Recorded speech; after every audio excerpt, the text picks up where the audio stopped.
Welcome to AGS news. ముందుగా headlines. Parvathipuram Manyam జిల్లా బామినిలో mega parents teachers meeting 3.0 కార్యక్రమంలో పాల్గొన్న ముఖ్యమంత్రి నారా చంద్రబాబు నాయుడు, విద్యాశాఖ మంత్రి నారా లోకేష్. టీడీపీ పార్టీ నాయకులపై భూమన సెటైర్లు, ఆధారాలు లేని ఆరోపణలు చేస్తున్నారంటూ మండిపడ్డ టీటీడీ మాజీ చైర్మన్ భూమన కరుణాకర్ రెడ్డి. టెక్కలిలో మెగా పేరెంట్స్ టీచర్స్ సమావేశం, పాల్గొన్న మంత్రి అచ్చెన్నాయుడు.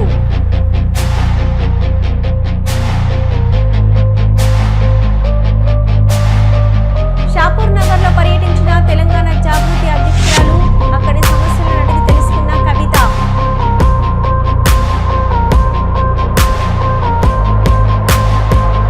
ఇంద్రమ్మ ఇండ్లు పథకంపై మంత్రి మీడియా సమావేశం, ప్రతి ఒక్కరి సొంతింటి కల నెరవేరుస్తామన్న మంత్రి Ponguleti Srinivasa Reddy.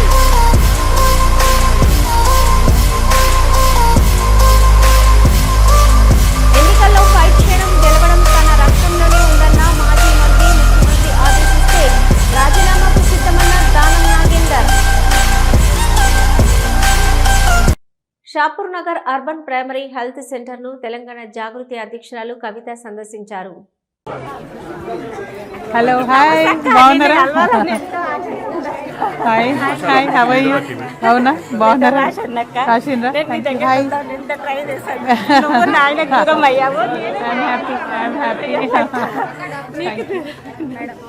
Hello, hi, how are you doctor? How many doctors are there, Amma? You are the only one? Oh my God, how much is the OP? 100 plus every day. Difficult to deal with, no? What about the labor? Nursing staff will be there. They are there. Is any other examination rooms or anything that I can see? Come. Hello, ma. This is your room? Consultation. Hi, బాగున్నారా? ఎంతసేపు అయింది వచ్చి? 1 hour అయిందా? చూస్తున్నారా? మంచిగానే మందులు ఇస్తున్నారా? ఎక్కడ ఏరియా మీది? సూరారం కాలనీ. కోవిడ్ టైంలో కూడా ఇది ఒకటే హాస్పిటల్. కోవిడ్ అప్పుడు కూడా ఇది ఒకటే హాస్పిటల్. మధ్యలో టెంపరీగా సూరారం దగ్గర అక్కడ కొంతమంది వెళ్ళి అరెస్ట్ పెట్టారు.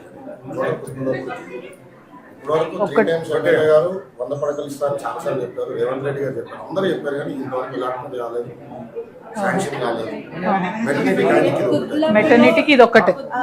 ఇదే హైయెస్ట్ మ్యామ్.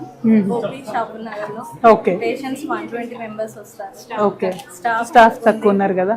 బట్ మాకు హాస్పిటల్ పెద్ద కావాలంటే ప్లేస్ ఉన్నారా? సాలరీస్ కూడా హై కావాలని, ఎందుకంటే బయట ఖర్చులు ఎక్కువ ఉన్నాయి కాబట్టి మా సాలరీస్ కూడా తక్కువ ఉన్నాయి. ఇంకా మెడికల్ ఫస్ట్ టైం మీటింగ్. ఇంకొకరు ఉండాలి కదా, మీరు ఒక్కరే ఉన్నారు. స్టాఫ్ అనేది చాలా తక్కువ ఉంది. స్టాఫ్ అనేది ఎంతమంది ఉన్నారు మీరు? మేము ఇక్కడ 25 members ASHAs and 10 members staff nurse, 3 members 3 members 24 hours service. ఇది 24 అవర్స్ సర్వీస్. ఓకే. ఈ 3 మెంబర్స్ రొటేట్ అవుతారా? 3 షిఫ్ట్స్ మేడం. ఓకే. డెలివరీస్ 40 అవుతాయి. Deliveries 40 plus. డెలివరీస్ 40 ప్లస్ అవుతాయి. చిత్తూరు మండలం మొత్తం ఇదే హైయెస్ట్. ఇది ఒకటి. ఒక్కసారి చూద్దాం. ఎక్స్ట్రా స్పేస్ ఎక్కడ ఉంది? సారీ, మా వల్ల కొంచెం లేట్ అవుతుంది. సరే చూద్దాం. అందుకే అదే. హాయ్, వచ్చేసినవారా? హాయ్. మీ పేరేంటి? నా పేరు లలిత. నేను వస్తా, నేను నీతో తిరుగుతా.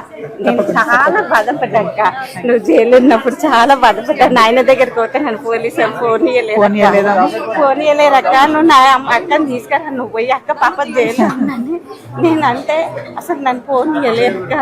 4 గంటల దాకా కూర్చొని నేను నా ఫ్రెండ్ వచ్చినాం.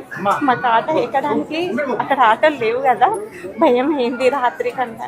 నేను మా ఫ్రెండ్ సర్వపరెడ్డి అన్నట్టు ఇద్దరం వచ్చినాం. అక్కని తీసుకురా లోపల జైల్లోకి ఎంచి. అక్క జైల్లో కనిపిస్తే బాధ అనిపిస్తుంది. అంటే నన్ను రానియలేరక్క పోలీసు వాళ్ళు. Thank you.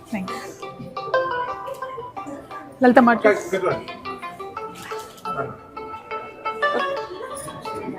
అది వచ్చేస్తుంది మేరా మీకు ఫోన్. ఒక్క పూట. డాక్టర్ బిఆర్ అంబేద్కర్ తెలంగాణ రాష్ట్ర సచివాలయంలో రెవెన్యూ, గృహ నిర్మాణ మరియు సమాచార మరియు ప్రజా సంబంధాల శాఖ మంత్రి పొంగులేటి శ్రీనివాసరెడ్డి ఇంద్రమ్మ ఇండ్లు పథకంపై మీడియా సమావేశం నిర్వహించారు. బట్టి ఇచ్చే కార్యక్రమం ప్రతి సోమవారం నాడు వారు కట్టిన లెవెల్ను బట్టి ఆ డబ్బిచ్చే కార్యక్రమాన్ని పూర్తి చేసుకుంటూ వస్తున్నాం. రాష్ట్ర వ్యాప్తంగా రూరల్లో సుమారు ఇప్పటి వరకు 3 లక్షల పైచిలకు ఇళ్లు వివిధ దశల్లో ఉన్నాయి. నాకు తెలిసి నా దగ్గర ఉన్న ఇన్ఫర్మేషన్ ప్రకారం ఈ రాబోయే మార్చి నాటికి 1,00,000 ఇళ్లు పైచిలకు గోప్రవేశాలు కాబోతున్నాయి. ఇప్పటికే సుమారు 22-23 వేల ఇళ్లు పూర్తయ్యాయి. 1,00,000 ఇళ్లు పైచిలకు గోప్రవేశాలు పూర్తి కాబోతున్నాయి. మిగిలిన ఇళ్లు నాకు తెలిసి రైనీ సీజన్ కంప్లీట్ అయ్యే లోపు, రైనీ సీజన్ వచ్చే లోపు ఫస్ట్ ఫేజ్ లో ఇచ్చిన ఈ ఇళ్లు ఏవైతే ఉన్నాయో 3 లక్షల పైచిలకు ఆన్ గోయింగ్, 4.5 లక్షల్లో మిగిలినవి కూడా వివిధ దశల్లో ఉంటాయి. ఏప్రిల్ మే ఎండింగ్ కల్లా ఈ 3 లక్షల ఇళ్లు పైచిలకు గోప్రవేశాలు కాబోతున్నాయి. కొత్త ఫైనాన్షియల్ ఇయర్ లో అంటే ఏప్రిల్ నుంచి 2వ విడత ఇళ్లు ఇచ్చే కార్యక్రమాన్ని కూడా ఈ ప్రభుత్వం చేయాలని నిర్ణయం తీసుకోవటం జరిగింది. ఇది ఒకసారి ఇచ్చో 2 సార్లు ఇచ్చో ఇవ్వటం అయిపోయింది అని చేతులు దులుపుకునే ఆలోచన ఈ ప్రభుత్వానికి లేదు. అర్బన్ కి సంబంధించిన విషయంలో కూడా జిహెచ్ఎంసీ పరిధితో పాటు పాత జిల్లా హెడ్ క్వార్టర్లతో పాటు ముఖ్యమైన పట్టణాలు, కోరు అర్బన్ ప్రాంతాలలో ఈ ఇందిరమ్మ ఇళ్లకు సంబంధించింది కూడా ఒక ప్రణాళిక తయారైంది. ప్రధానంగా ఈ కోరు అర్బన్ ప్రాంతానికి సంబంధించిన దాంట్లో మురికివాడల్లో నివసించే పేదవాళ్ళకి మనం ఎక్కడో బహు దూరంలో 15 కిలోమీటర్లలోనో 20 కిలోమీటర్లలోనో అక్కడ మనకి భూమి ఉంది కదా అని అక్కడ కడితే ఆ కట్టే ఇళ్లు కూడా 15. ఎన్నికల్లో ఫైట్ చేయడం, గెలవడం తన రక్తంలోనే ఉందని దానం ఆసక్తికరమైన వ్యాఖ్యలు చేశారు. ఎమ్మెల్యే అనర్హత వేటు అంశంపై ఖైరతాబాద్ ఎమ్మెల్యే దానం నాగేందర్ స్పందించారు. రాజీనామా ప్రస్తావన ఇంకా రాలేదని, ముఖ్యమంత్రి ఆదేశిస్తే రాజీనామా చేయడానికి సిద్ధంగా ఉన్నానని దానం అన్నారు.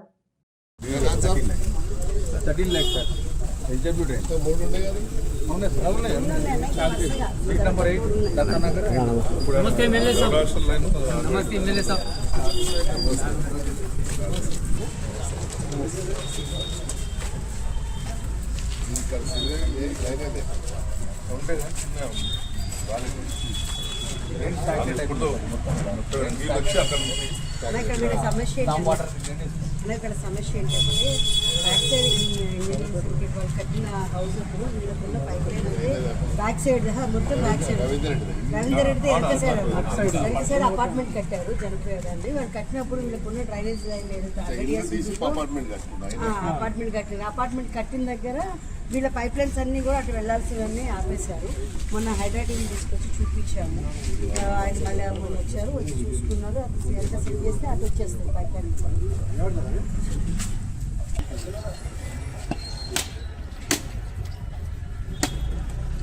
వస్తుంది అక్కడ వస్తుంది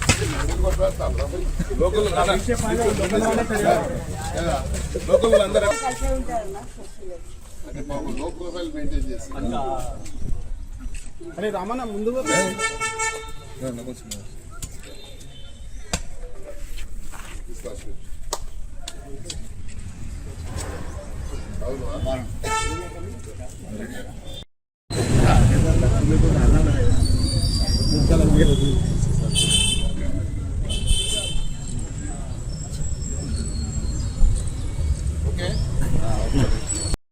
చిన్న బిడ్డ అది right right left left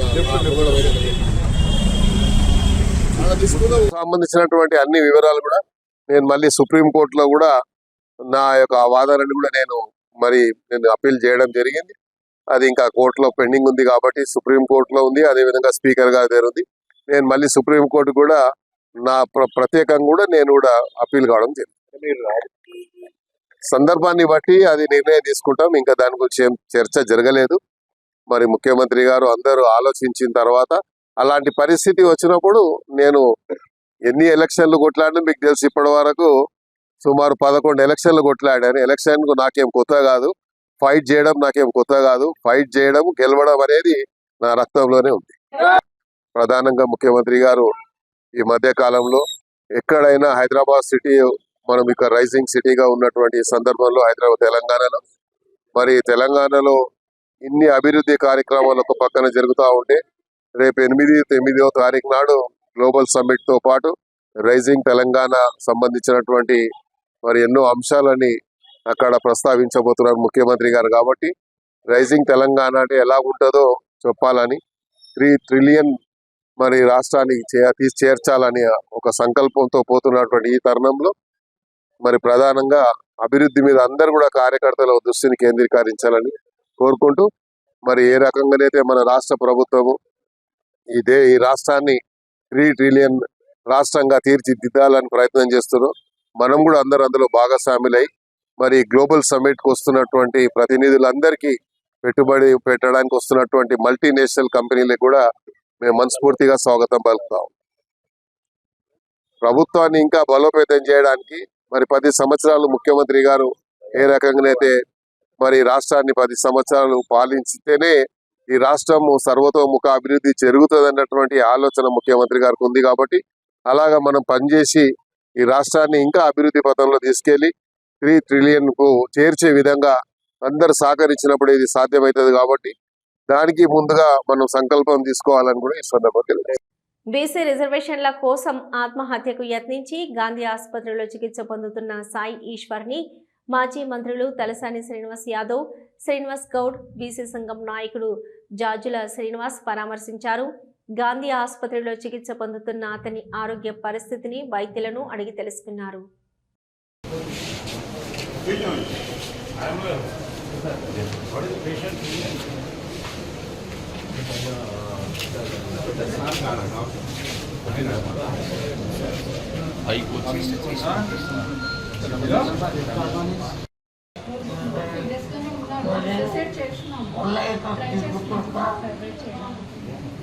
treatment అంతా వెళ్తుంది. డీప్ బర్న్స్ ఉన్నాయి సార్. అంటే ఇనిషియల్గా ఇలానే ఉంటారు. డే 1 కొంచెం మాట్లాడితే ఇలాగా కండిషన్ చూడాలి సార్.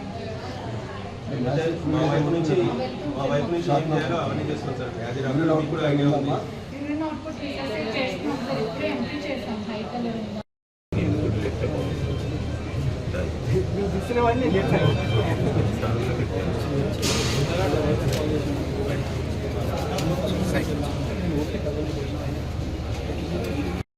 పలుపు కావాలి మీకు బిడ్డ. ఒక్కసారి గిట్లా మేమందరం గిట్లా మా సమాజము అన్ని సంఘాలని అందరూ బీసీ కులాలు బీసీ కుటుంబాలను అందరు కలిసి గిట్లా మేము సమాజం గిట్లా కదిలినట్టే మీ గవర్నమెంట్ కాదు రాష్ట్రం అగ్గిలు గుండం అవుతుంది బిడ్డ. జాగ్రత్త.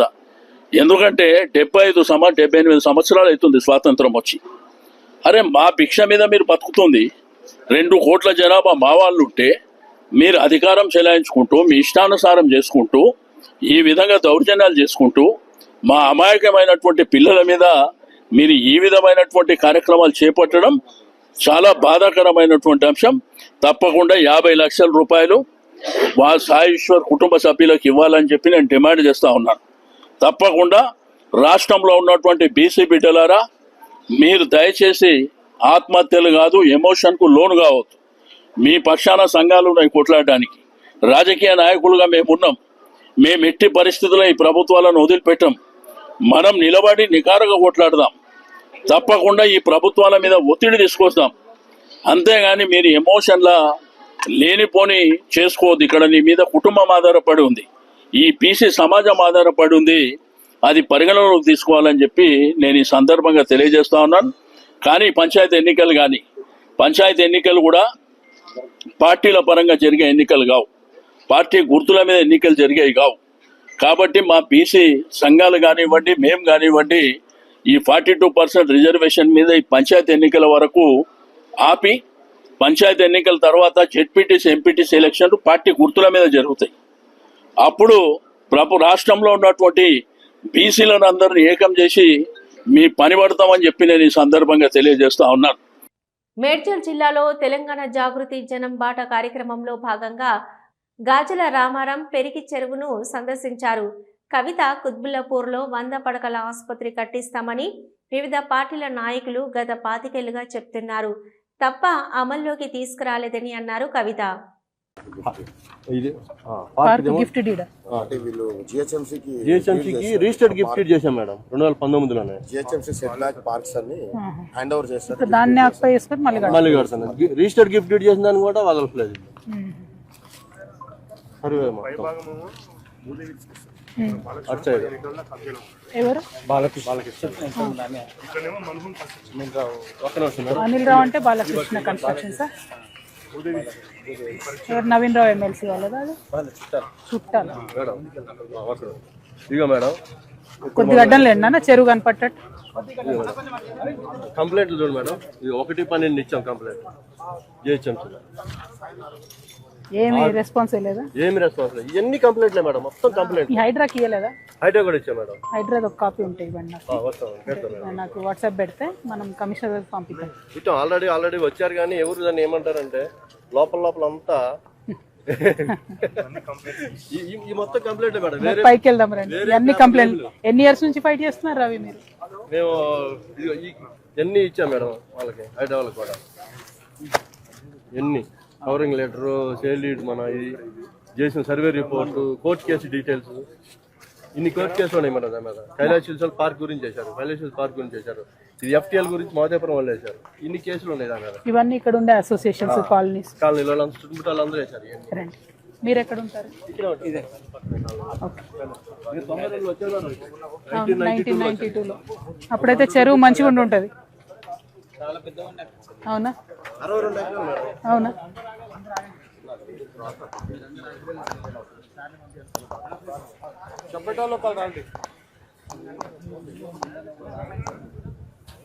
ఓ దళిత యువకుడు రాజేష్ ను అకారణంగా కేసులో విచారణ పేరుతో పోలీసులు హత్య చేశారని MRPS వ్యవస్థాపకుడు మందకృష్ణ మాదిగ ఆగ్రహం వ్యక్తం చేశారు.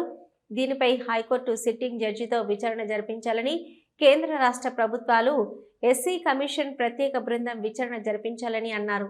సంబంధిత అధికారులందరినీ తక్షణం విధుల నుంచి తొలగించాలని అన్నారు. మాకు లేదు కానీ డాక్టర్ల నుంచి సాధారణంగా ఎవరిని కోర్టుకు హాజరుపరచాలన్నా వాళ్ళ ఆరోగ్యం సంబంధించిన విషయంలో ముందు చెక్ చేసుకొని పంపిస్తుంటారు. ఆ సమయంలో కోర్టుకు తీసుకొచ్చిన తర్వాత, కోదాడ కోర్టుకు సుమారు 1 గంట వరకు తీసుకొచ్చారు. అది లంచ్ సమయం కావడం వల్ల జడ్జి లంచ్ తర్వాత రిమాండ్ తీసుకుంటామని చెప్పాడు. మధ్యలో 2 గంటల టైం ఉన్నది. ఆ సమయంలో రాజేష్ చిత్రహింసలు గురి కావడం వల్ల, బహుశా థర్డ్ డిగ్రీ ప్రయోగించడం వల్ల నిలబడలేని పరిస్థితిలో తనకు ఆయాసం వస్తుంది అని చెప్పి బాగా కుప్పగూలిపోతున్న సమయంలో అక్కడ ఉండబడే పోలీసులే ఒక ఇంజక్షన్ తీసుకొచ్చి కోర్టు ప్రాంగణంలో వేశారు. ఆ ఇంజక్షన్ HYCORT.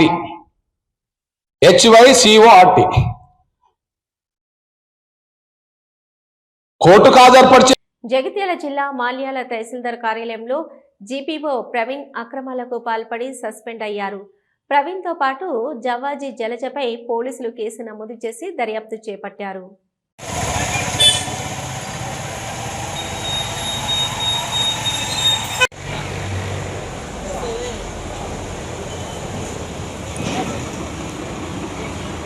రాని మలయాళ మండల్ గిరిదార్వాన్ని అయితే తాటిపల్లి గ్రామంకు చెందిన 290/9 సర్వే నంబర్ 2 ఎకరాల 20 గుంటల గురించి అట్ల పూర్ణచంద్రారెడ్డి గారు మరి పహానీలలో ట్యాంపరింగ్ అయిందనేసి పహానీ నకళ్ళ నిజ ప్రతులు తీసుకొని వచ్చి అమ్మారావు గారిని నన్ను కలిసి ఆ విషయం మా దృష్టికి తీసుకొచ్చిండ్రు.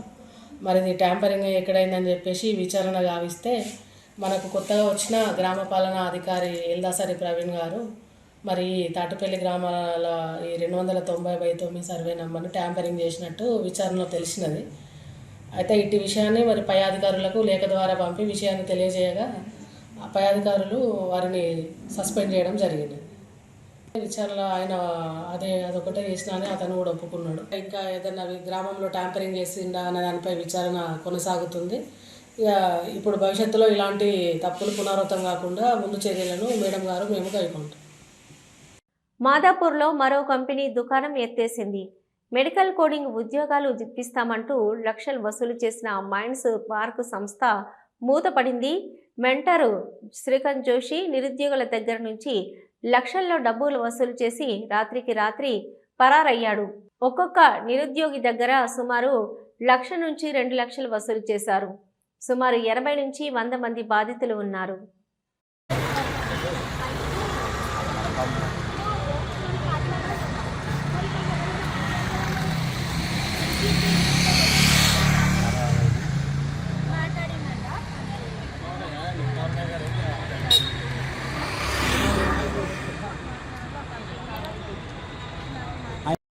ఫస్ట్ ట్రైనింగ్ తీసుకున్నాము, ఇంటర్న్షిప్ ట్రైనింగ్ తీసుకున్నాము మైండ్స్ పార్క్ నుంచి. 3 months ట్రైనింగ్ అని చెప్పారు. అన్ని చాలా బ్యాచెస్ ఉన్నాయి. అందులో నేను 11th బ్యాచ్. అప్పుడు మేము 5,000 పే చేసాము. మాకు సర్టిఫికేట్స్ కూడా వచ్చాయి మైండ్స్ పార్క్ నుంచి. దాని తర్వాత సిపిసి ట్రైనింగ్ తీసుకున్నాం మేము. మాకు ఇంటర్న్షిప్లో ఎవరైతే శ్రీకాంత్ జోషి మెంటర్గా ఎవరైతే టీచ్ చేశారో వాళ్ళే మాకు సిపిసి ట్రైనింగ్ ఇస్తా అని చెప్పారు. మైండ్స్ పార్క్ నుంచే ఇస్తామని చెప్పారు. మైండ్స్ పార్క్ ఎంప్లాయ్ శివ ఆయనే మేనేజర్ అంట. ఆయనే మా డీటెయిల్స్ అన్ని కలెక్ట్ చేసి శ్రీకాంత్ జోషి మెంటర్కి ఇచ్చాడు. ఇచ్చిన తర్వాత మా ద్వారా ఆ గ్రూప్లోనే మెసేజ్ చేశాడు మాకు. ఏదైతే ఫస్ట్ ఇంటర్న్షిప్ గ్రూప్ క్రియేట్ చేశారో అందులోనే CPC training Srikanth Joshi 3 months అన్నారు. అది కూడా దానికి 15,000 కలెక్ట్ చేశారు. ఇంకా ఒకవేళ ఎగ్జామ్ ఫీజు 1 అటెంప్ట్కి అయితే 72,000 అన్నారు. 2 attemptsకి అయితే 62,000 అన్నారు. వన్ అటెంప్ట్ 62, 2 attemptsకి 72,000 కలెక్ట్ చేశారు. కలెక్ట్ చేసిన తర్వాత 3 months అన్నారు. మాకు కోచింగ్ అలానే జరుగుతూ ఉంది. ఫస్ట్ బ్యాచ్, నేను సెకండ్ బ్యాచ్. అలాగే 5 batches వితిన్ 4 monthsలో వాళ్ళు 5 batches క్రియేట్ చేశారు. అందులో ఒక్కరికి కూడా ప్లేస్మెంట్ రాలేదు, జాబ్ రాలేదు, ఎగ్జామ్ కూడా రాయనియలేదు. వాళ్ళు ఏమన్నారంటే స్టార్టింగ్ మీకు ప్లేస్మెంట్ రాకపోతే మనీ రీఫండ్ వస్తుంది అని చెప్పారు. మళ్ళీ తర్వాత ఖచ్చితంగా ప్లేస్మెంట్ గ్యారంటీ అని కూడా చెప్పారు. మాకు ఇంకా 3 months దాటిపోతున్న కొద్దికి ఇంకా అవ్వట్లేదు ఏంటి సార్ అని మళ్ళీ అడిగితే నేను అలా అవైలబుల్ లేదు, దుబాయ్లో ఉన్నాను, అది ఇది అని జరిపారు. మాకు నవంబర్ 1st weekలో 3 dates ఇచ్చాడు. 16, 23, 30. మేము 16కి ఫిక్స్ చేసుకుంటే వద్దమ్మా నేను 23కి అవైలబుల్గా ఉంటాను అని చెప్పాడు.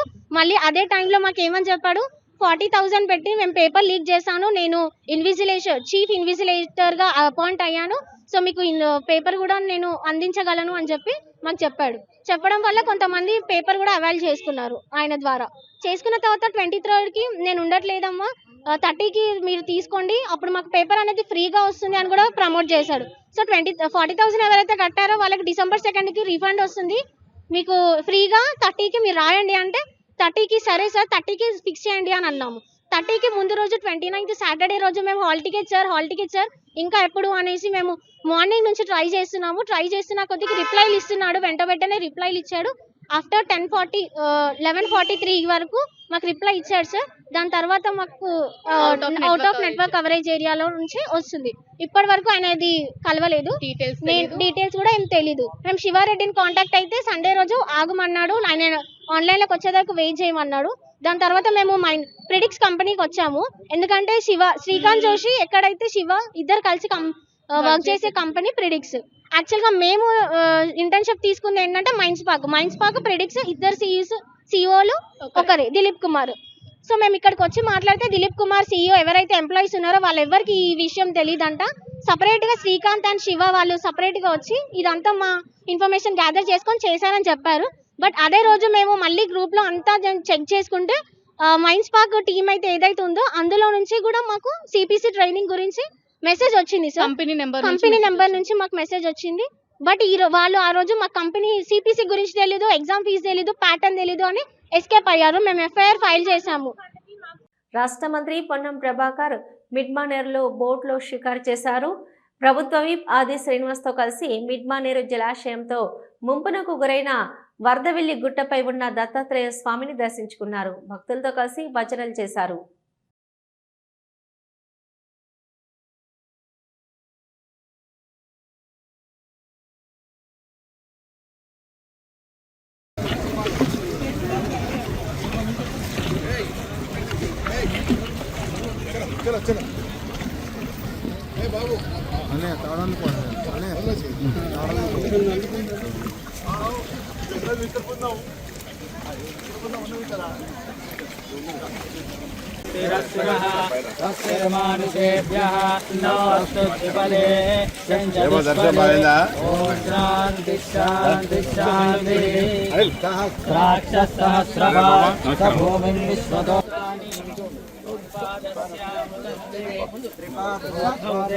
స్నేహాభవాత్ పునః తతో విశ్వన్యక్రామద్ శాసనానశనే యజ్ఞం తన్వాన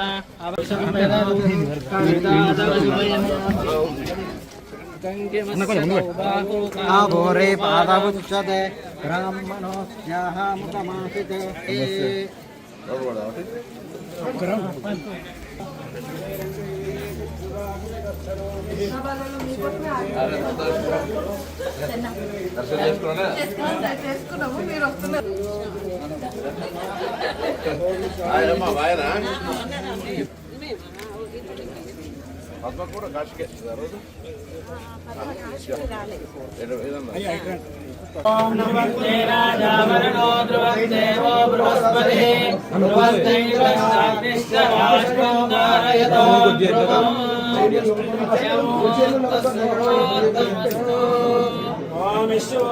సర్వమంగళమాంగళ్యే శివే సర్వార్థసాధికే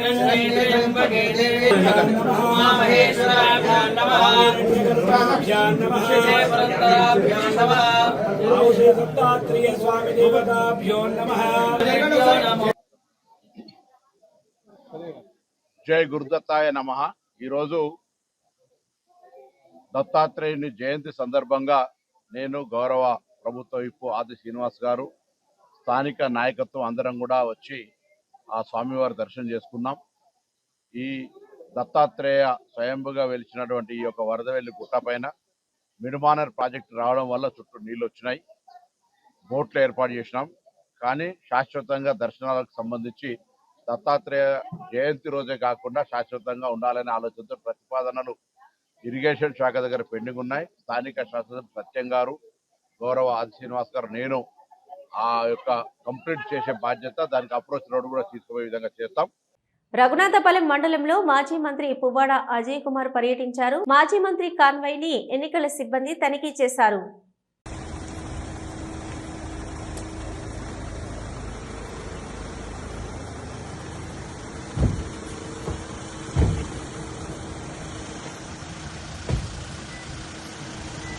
పార్వతీపురం మన్యం జిల్లా బామినిలో మెగా పేరెంట్స్ టీచర్స్ మీటింగ్ 3.0 కార్యక్రమంలో ముఖ్యమంత్రి నారా చంద్రబాబు నాయుడు పాల్గొన్నారు. ప్రశాంతమైన ఏజెన్సీ ప్రాంతంలో ఉన్నాం. ఈ వాతావరణం చూస్తే ఇక్కడే ఉండిపోవాలనే విధంగా ఈ ప్రాంతాన్ని అభివృద్ధి చేస్తే ప్రపంచానికే ఒక నమూనాగా తయారు చేసే పరిస్థితి వస్తుంది. ఇక్కడ ఈ ప్రాంతమే కాదు, ఇక్కడ ఉండే గిరిజనుల మనసు కూడా స్వచ్ఛమైనది. మీరు చూపించే అభిమానం అదే. టెక్కలిలో నిర్వహించిన మెగా పేరెంట్ టీచర్స్ సమావేశంలో పాల్గొన్న వ్యవసాయ శాఖ మంత్రి కింజరాపు అచ్చెన్నాయుడు అనంతరం విద్యార్థులతో కలిసి భోజనం చేశారు.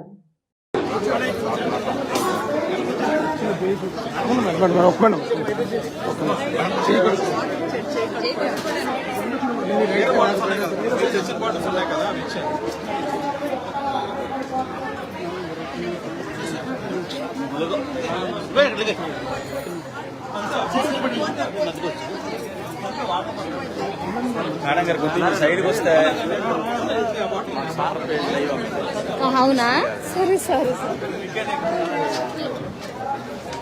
టీడీపీ పార్టీ నాయకులను తనదైన శైలిలో వ్యంగ్యంగా మాట్లాడుతూ ప్రెస్ మీట్ నిర్వహించారు. టీటీడీ మాజీ చైర్మన్, వైఎస్ఆర్సీపీ రాష్ట్ర అధికార ప్రతినిధి భూమన కరుణాకర్ రెడ్డి.